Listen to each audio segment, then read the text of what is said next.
Hello guys, sasamahan niyo ako ngayon at pupuntahan natin ang Haraj dito sa Riyadh, Saudi Arabia.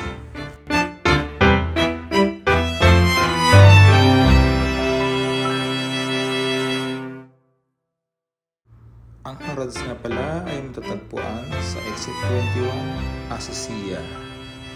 So, itong Haraj ay isang tindahan ng mga lumang mga gamit at madalas pinupuntahan ng mga ibang lahi kagaya ng Pilipino.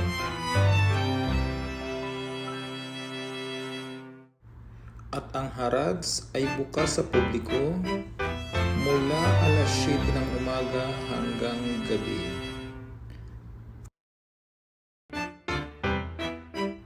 At ang Haraj ay mayroon siyang sariling moske sa loob, lalo na sa mga kapatid nating Muslim. Hindi nila kailangan lumabas para magsala.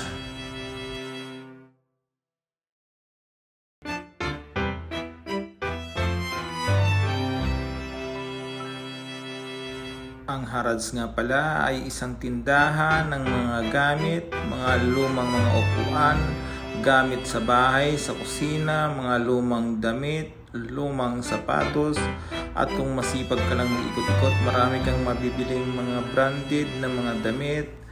Kaya ano pang inaantay nyo? Punta na kayo dito sa Haraj sa Exit 21, Asisiya.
Sana nag-enjoy kayo sa panonood at sa mga hindi pa nakaka-subscribe sa aking YouTube channel, please like and subscribe to my YouTube channel, Lance Code Vlog.